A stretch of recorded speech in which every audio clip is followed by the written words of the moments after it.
coherent the brain, the more clear the signal for that intention. So with intention and attention, we could actually make thought more real than anything else. Now, what is that? You're saying, what would it be like to be wealthy?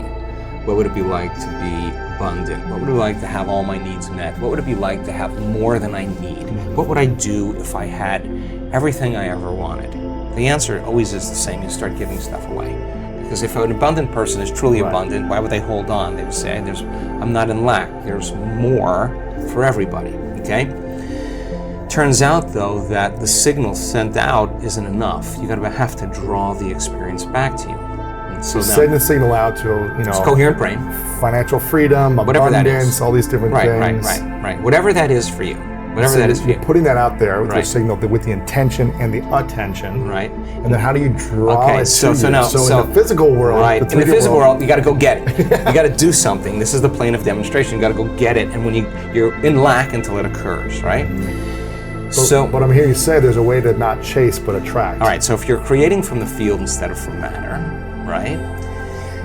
There's a very strong possibility that you'll shorten the distance between the thought of what you want and the experience of having it. And when there's a vibrational match between your energy and that future that you want to experience, now if you're creating from the field, you actually don't go anywhere to get it. You actually draw it to you. So here comes the synchronicities, the serendipities, the coincidences, the opportunities, and they come out of nowhere. And you say, I don't understand. I didn't do anything. Well, you changed your energy. And so then the other element is a coherent heart, right?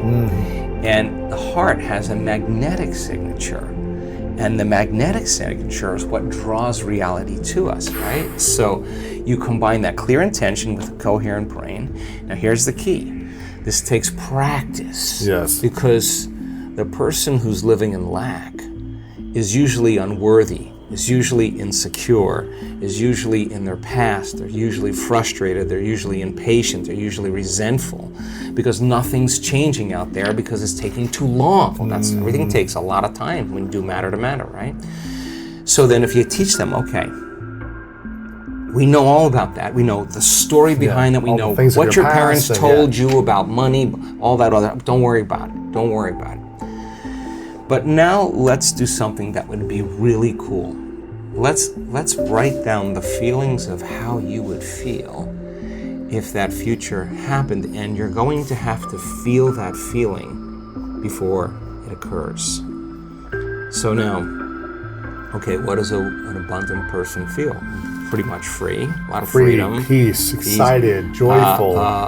In love with life, grateful to be alive, abundant. Okay, now let's practice feeling those. Turns out when you're feeling those other emotions like resentment and impatience and frustration, you're stepping on the gas pedal, you're just turning on the sympathetic nervous system, and you're stepping on the brake. At the same time, which is you're angry, you're frustrated, but the fight or flight nervous system says run, fight, or hide, and you're sitting in a Zoom meeting and your neck is pulsating is because the heart is beating against the closed system, right? You're not using it in an adaptive way. So the heart starts firing out of order. It starts firing incoherently, and incoherent waves cancel each other out. It's called destructive interference, and then we stop trusting our future. Energy leaves the heart. Energy leaves the brain, energy leaves the heart, and you can't get in touch with the feeling of your future because in survival, which those are hormones of stress, all those emotions, in survival it's not a time to create, right? It's time to run, fight, and hide. Okay, so we gotta lay down the very thing we used our whole life to get what we want. The habit of doing it that way for something greater to occur. Okay. And what happens if we try to create from survival emotions? It just takes a long time. You'll just force it. Little steps at a time. You'll force it. You'll force it. You'll fight for it. You'll compete for it. You'll manipulate. You'll cheat. You'll lie. You'll do anything to get what you want because that's what matter does when it's trying to change matter. And everybody's playing that game, right? Everybody's trying to accumulate the most amount of things. Right. Okay, so that's what abundance means to certain people. Get as many things as you can. Okay. You want that?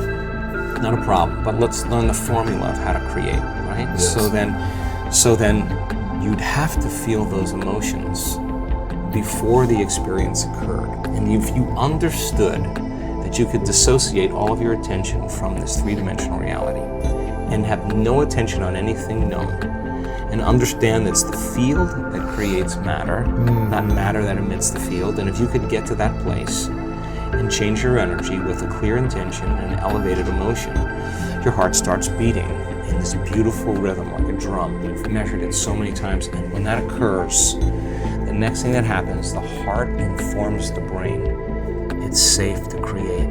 So the person relaxes into the present moment, and then we see this like if you took a big sheet, a blanket, and you went like that, the energy of the heart actually informs the brain to move into these beautiful, elegant states of alpha brainwave patterns, coherent alpha. And that's saying, what's the next dream? What's the next opportunity you want to experience? That's a state of creation. So now you have a Wi-Fi signal. You got a coherent brain, that's a directive, that's a signal out, and you got this coherent heart, that's what draws it to us, right? You combine those two, and if there's a vibrational match between your energy and that potential abundant field, and you're feeling abundant, and whatever your brain associates with being abundant, that's your call. That's what the creative process is. This is the creative center. The brain frontal lobe actually says, what would it be like to be creative or abundant?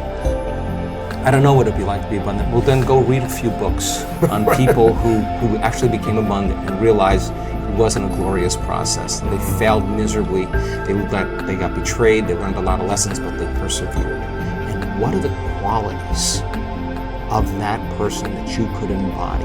That's the key, right? Because it's not about wealth. It's who you become, right? Because people think it's about the wealth, but it's the becoming process. It's the overcoming. That attracted that, right? Of course. So then you got to turn the battleship around, because most people say, I can't feel grateful for my wealth because it hasn't happened yet. That's the hypnosis. Waiting for the experience to happen to feel grateful. Well, that's Newtonian, that's three-dimensional reality, that's cause and effect. The quantum, you got to feel it in order for you to experience it. Okay, so this heart becomes like an amplifier, and it sends that signal out, and that frequency can carry the thought of your abundance.